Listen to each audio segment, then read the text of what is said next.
அனைவருக்கும் வணக்கம். இன்னைக்கு ஹிந்து நியூஸ் பேப்பர்ல என்ன இம்பார்ட்டன்ட் நியூஸஸ் இருக்கு அப்படின்னு சொல்லி பார்ப்போம். ஸோ இன்னைக்கு எடிட்டோரியல்ல என்ன பார்க்க போறோம் அப்படின்னா, இந்தியாஸ் ஃபியூச்சர் டெமோகிராபிக் சேலஞ்சஸ் அப்படின்னு சொல்லி குடுத்திருக்காங்க. ஓகேவா? இந்த ஆர்டிக்கிளோட ஜிஸ்ட் என்ன அப்படின்னு சொல்லி பார்த்தீங்கன்னா, இப்போ இந்தியா வந்து பார்த்தீங்கன்னா, வேர்ல்ட்லயே யங்கஸ்ட் நேஷனா நம்ம இருக்கோம். ஓகேங்களா?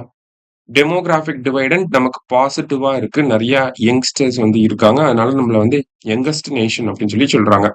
ஆனா, இந்த யங்கஸ்ட் நேஷன் அப்படிங்கிற இந்த ஒரு திங் எப்போ வரைக்கும் இருக்குன்னா, அரவுண்ட் 2050 வரைக்கும் இருக்கும். அதுக்கப்புறமா நம்ம வந்து பாப்புலேஷன் நம்மளோட average population average age of the population அப்படிங்கிறது கொஞ்சம் கொஞ்சமா இன்கிரீஸ் ஆகும் அப்படிங்கிறத குடுத்திருக்காங்க. இப்ப இந்தியாவோட current average age of the population median age அப்படின்னு சொல்லுவாங்க. அந்த மீடியன் ஏஜ் எவ்வளவா இருக்குன்னா 28 இருக்கு. இது 2050க்கு அப்புறமா பார்த்தீங்கன்னா, நமக்கு என்னவா மாறும் அப்படின்னா, அது 40 அப்படின்னு சொல்லி அந்த மீடியன் ஏஜ் 28ல இருந்து 40ஆ மாறும் அப்படிங்கிறத குடுத்திருக்காங்க. இப்ப இதனால என்ன மாரியான சேஞ்சஸ நம்ம பார்க்க முடியும்? என்ன மாரியான சேலஞ்சஸ்லாம் இருக்கு அப்படின்னு சொல்லி பார்த்தோம்னா, ஃபர்ஸ்ட் திங் என்ன சொல்றாங்க அப்படின்னா, ஸ்கூல் என்ரோல்மென்ட். ஓகேவா? ஸ்கூல் என்ரோல்மென்ட் அப்படிங்கிறது டிக்ளைன் ஆக ஆரம்பிக்கும் அப்படிங்கிறத சொல்றாங்க. ஓகேவா?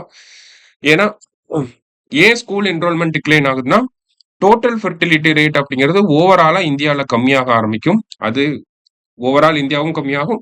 இந்தியால இருக்கக்கூடிய மாநிலங்களுக்கும் டோட்டல் ஃபெர்டிலிட்டி ரேட் அப்படிங்கிறது கம்மியாகும். பர்த் ரேட் வந்து கம்மியாகும். அதனால ஸ்கூல் என்ரோல்மென்ட் அப்படிங்கிறது கம்மியாகும் அப்படிங்கிறத விஷயமா சொல்றாங்க. ஸோ இதனால என்ன பாசிட்டிவ் நம்ம எடுத்துக்கலாம்? ஸ்கூல் அதாவது குழந்தைகளோட எண்ணிக்கை கம்மியாகுறதுனால தான் ஸ்கூல் என்ரோல்மென்ட் கம்மியாகுது. இப்ப இதனால என்ன பாசிட்டிவ்ஸ் இருக்கு அப்படின்னு சொல்லி பார்த்தீங்கன்னா, டீச்சர் டூ பியூப்பிள் ரேஷியோ. அதாவது இத்தனை குழந்தைகளுக்கு ஒரு ஆசிரியர் அப்படின்னு சொல்லி ஒரு கணக்கு இருக்கு இல்லையா? இப்ப 30 ஸ்டூடண்ட்ஸ்க்கு ஒரு டீச்சர் இருக்கணும் அப்படிங்கிற அந்த ரேஷியோ இருக்கு இல்லையா? அந்த டீச்சர் டூ பியூப்பிள் ரேஷியோ வந்து இம்ப்ரூவ் ஆகும் இந்தியால. போக போக போக அதெல்லாம் இம்ப்ரூவ் ஆகும் அப்படிங்கிறத சொல்றாங்க. அதே மாரி இருக்கக்கூடிய ஸ்கூல் இன்ஃப்ராஸ்ட்ரக்சர பெட்டரா யுட்டிலைஸ் பண்ண முடியும் அப்படிங்கிறத சொல்றாங்க. இதெல்லாம் பாசிட்டிவ்ஸா இருக்கு. இதே நெகட்டிவ்ஸ் அப்படின்னு சொல்லி பார்த்தீங்கன்னா, டீச்சரோட ரெக்ரூட்மென்ட் அப்படிங்கிறது கம்மியாகும். கவர்ன்மென்ட் ஸ்கூல்ஸோட எண்ணிக்கை அப்படிங்கிறது கம்மியாகும். பிரைவேட் ஸ்கூல்ஸோட எண்ணிக்கை அப்படிங்கிறது அதிகமாகலாம் அப்படிங்கிறத பிரெடிக்ட் பண்ணி சொல்றாங்க.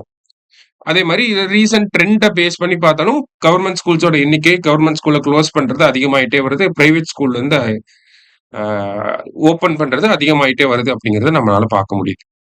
அடுத்ததா வந்து பார்த்தீங்கன்னா, நம்மளோட வொர்க்கிங் ஏஜ் பாப்புலேஷன். ஸோ 2050 வரைக்கும் 2040லேருந்து 2050 வரைக்கும் பார்த்தீங்கன்னா, நம்மளோட வொர்க்கிங் ஏஜ் பாப்புலேஷன் அப்படிங்கிறது அதிகமா இருக்கும். ஓகேவா? ஸோ இதிலிருந்து நம்ம எவ்வளோ பெனிஃபிட்ஸ ரீப் பண்ண முடியுமோ, எவ்வளோ எந்த அளவுக்கு அந்த டெமோகிராபிக் டிவைடண்ட்ட பொட்டன்ஷியலா யூஸ் பண்ணுவோம், அந்த அளவுக்கு நம்மளோட எக்கனாமிக் குரோத் அப்படிங்கிறதும் நல்லா இருக்கும் அப்படிங்கிறத சொல்றாங்க.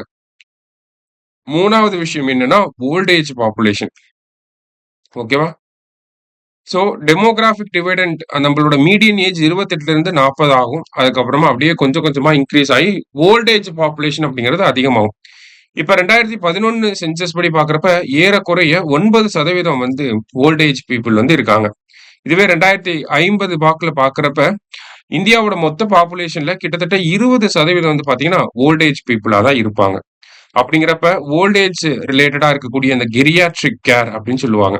அவங்களுக்கு ரிலேட்டடா அந்த ஓல்ட் ஏஜ் பீப்புளுக்கு ரிலேட்டடா இருக்கக்கூடிய ஹெல்த் கேர் கெரியாட்ரிக் கேர் அப்படின்னு சொல்லி சொல்றோம். ஸோ அந்த கெரியாட்ரிக் கேர் அப்படிங்கிறதெல்லாம் பார்த்தீங்கன்னா, நமக்கு அதனுடைய காஸ்ட் அதிகமாகும். அரசாங்கம் அ சீனியர் சிட்டிசன்ஸ்க்கு ஏத்த மாரியான கொள்கைகள், திட்டங்கள வந்து கொண்டு வரணும். இந்த மாரியான விஷயங்கள்லாம் ஃபேஸ் பண்ணுவாங்க. இது தமிழ்நாடு இப்ப ஃபேஸ் பண்ணிட்டு இருக்கோம். நம்மளோட ஓல்ட் ஏஜ் பாப்புலேஷன் 2031 வர்றப்போ கிட்டத்தட்ட 18.20% இருக்கும். ஓகேங்களா? நம்மளோட மொத்த மக்கள் தமிழ்நாடோட மொத்த மக்கள் தொகையில 18.20% பேர் ஓல்ட் ஏஜ் பீப்பிளா இருப்பாங்க 2031 வரப்ப. சரியா? இப்ப இந்த மாரி கெரியாட்ரிக் கேர் அப்படிங்கிறத நம்ம ஃபேஸ் பண்ணுவோம் அப்படின்னு சொல்லியிருக்காங்க. அடுத்தது பர்த் ரேட் கம்மியாகறனால நமக்கு என்ன ஆகும்னா, மேட்டர்னல் கேர் அப்படிங்கிறது பாசிட்டிவா இருக்கும். மேட்டர்னல் கேர் வந்து பெஸ்ட்டா இந்தியானால குடுக்க முடியும். அப்படிங்கிறதையும் இங்க குடுத்திருக்காங்க. ஸோ மோர் ஆர் லெஸ் இது எல்லாமே நமக்கு ஆல்ரெடி தெரிஞ்ச விஷயங்கள் தான். இருந்தாலும் இந்த மாதிரியான சேலஞ்சஸ் எல்லாம் நம்ம ஃபேஸ் பண்ணுவோம். அதுல ஒரு சில பாசிட்டிவ்ஸும் இருக்கு அப்படிங்கிறத குடுத்திருக்காங்க. ஓகேவா?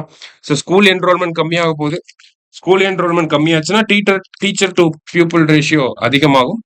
அதே மாரி டீச்சர்ஸோட எண்ணிக்கை கம்மியாகும். கவர்ன்மென்ட் ஸ்கூலோட எண்ணிக்கை கம்மியாகறதுக்கு நெறைய வாய்ப்புகள் இருக்கு அப்படின்னு சொல்றாங்க. அடுத்தது பர்த் ரேட் கம்மியாகுது. பர்த் ரேட் கம்மியாகுறதுனால மேட்டர்னல் கேர் வந்து நம்ம நல்லா குடுக்க முடியும் அப்படின்னு சொல்றாங்க.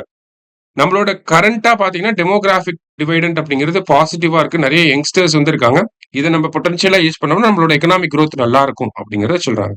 கடைசியா பார்த்தா, ஓல்ட் ஏஜ் பீப்பிள் வந்து 9% இருந்து 20% இன்கிரீஸ் ஆக போறாங்க. இப்ப அவங்க ரிலேட்டடான கேர் அது எல்லாமே அதிகமாகறதுக்கு வாய்ப்புகள் இருக்கு அப்படிங்கிறத சொல்றாங்க. அப்ப ஓவராலா என்ன பண்ணணும் அப்படின்னா, நம்ம டெமோகிராபிக் டிவைடண்ட்ட பாசிட்டிவா மெயின்டெயின் பண்ணணும். நம்ம டெமோகிராபிக் டிவைடண்ட்ல இருந்து எந்த அளவுக்கு எக்கனாமிக் குரோத் எடுக்க முடியுமோ, அந்த அளவுக்கு எடுக்கணும் அப்படின்னா, எஜுகேஷன நல்லா குடுக்கணும்.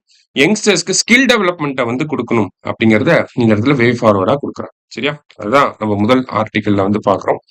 அடுத்ததா வந்து பார்த்தீங்கன்னா, நமக்கு India showing steady progress in reducing child death amid slowing global gains அப்படின்னு சொல்லி குடுத்திருக்காங்க. அதாவது United Nations inter agency group for child mortality estimation அப்படிங்கிற ஒரு அமைப்பு அவங்க ஒரு ரிப்போர்ட் சப்மிட் பண்ணியிருக்காங்க. அதன்படி பார்க்கிறப்ப வேர்ல்டு லெவல்ல இந்தியாவுல வந்து பாத்தீங்கன்னா இந்த neonatal mortality and then under 5 mortality அப்படிங்கிறது அஹ், கம்மியாயிக்கிட்டே வருது அப்படிங்கிறத சொல்லியிருக்காங்க. அதுக்கு என்ன காரணம் அப்படின்னா இந்தியாவோட அந்த டார்கெட்டடான ஹெல்த் இன்டர்வென்ஷன், அதாவது மேட்ரினல் பெனிஃபிட்காக நம்ம நிறைய திட்டங்களை பண்றோம். மாத்திரை வந்தன யோஜனா, இந்த மாதிரியான திட்டங்கள் இருக்கு. ஜனனி சுரக்ஷா யோஜனா, ஜனனி சிசு சுரக்ஷா காரியக்கிரம், இந்த மாதிரியான திட்டங்கள். ஸோ மேட்டர்னல் ஹெல்த்தை பேஸ் பண்ணி வரக்கூடிய திட்டங்கள். அதே மாதிரி இன்ஸ்டிடியூஷனல் டெலிவரி, மருத்துவமனைகளுக்கு வந்து பிரசவம் பார்க்கக்கூடிய அந்த எண்ணிக்கை அதிகமானது. அதே மாதிரி இம்யூனைசேஷன் கவரேஜ், அந்த சொட்டு மருந்து, அந்த வேக்சினேஷனை வந்து எல்லாருக்குமே வந்து கொண்டு போய் சேர்க்கறது. இந்த மாதிரியான காரணங்கள்னால இந்தியாவோட அண்டர் 5 மார்டாலிட்டி ரேட் அப்படிங்கிறதும் நியோநாட்டல் மார்டாலிட்டி ரேட் அப்படிங்கிறதும் ரொம்ப கம்மியாயிருச்சு. வேர்ல்டு லெவல்லையும் கம்மியாயிட்டு தான் வருது. ஆனா அதை காட்டிலும் இந்தியால அதை விட வேகமா கம்மியாகிக்கிட்டே வருது அப்படிங்கறத இந்த ரிப்போர்ட்ல கொடுத்திருக்காங்க. சரியா? சோ இன்னைக்கு 2 முக்கியமான விஷயங்களை வந்து பார்த்திருக்கோம். நன்றி.